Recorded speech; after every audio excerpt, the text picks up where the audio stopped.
കൊടുങ്ങല്ലൂരിൽ കാഞ്ഞിരപ്പുഴയിൽ മണൽ വാരുന്നതിനിടയിൽ വഞ്ചി മറിഞ്ഞ് കാണാതായവരിൽ ഒരാളുടെ മൃതദേഹം കണ്ടെത്തി. മേത്തല പടന്ന പാലക്കപ്പറമ്പിൽ സന്തോഷ് ആണ് മരിച്ചത്. രക്ഷാപ്രവർത്തകരാണ് മൃതദേഹം കണ്ടെത്തിയത്. ലിഷോയി, വലിയൊരു അപകടമായിരുന്നു. അവിടെ തിരച്ചിൽ നടക്കുകയായിരുന്നു. വിവരങ്ങൾ പറയൂ. കൊടുങ്ങല്ലൂരിൽ ഇന്നലെ അർദ്ധരാത്രിയാണ് ഈ സംഭവം ഉണ്ടായത്. മണൽ വാരനായി പോയതായിരുന്നു.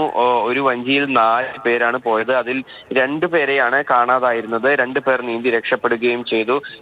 ഇന്ന് പുലർച്ചെ മുതൽ തന്നെ ഫയർഫോഴ്സും നാട്ടുകാരും ഉൾപ്പെടെയുള്ളവർ അവിടെ രക്ഷാപ്രവർത്തനം നടത്തുന്നുണ്ടായിരുന്നു. ഇവരെ കാണാതായവരെ കണ്ടെത്തുന്നതിന് വേണ്ടിയുള്ള തിരച്ചിൽ നടത്തുന്നുണ്ടായിരുന്നു. അതിനിടയിലാണ് പാലക്കപ്പറമ്പിൽ സന്തോഷിന് 38 വയസ്സാണ്. അദ്ദേഹത്തിന്റെ മൃതദേഹം രക്ഷാപ്രവർത്തകർ കണ്ടെത്തിയത്. ശക്തമായ കാറ്റും മഴയും ഉണ്ടായതോടുകൂടി ഇവർ സഞ്ചരിച്ചിരുന്ന വഞ്ചി മറിയുകയായിരുന്നു. അങ്ങനെയാണ് അപകടം ഉണ്ടായത്. അപകടത്തിൽ കാണാതായ പ്രദീപിനായുള്ള തിരച്ചിൽ ഇപ്പോഴും തുടരുകയാണ്.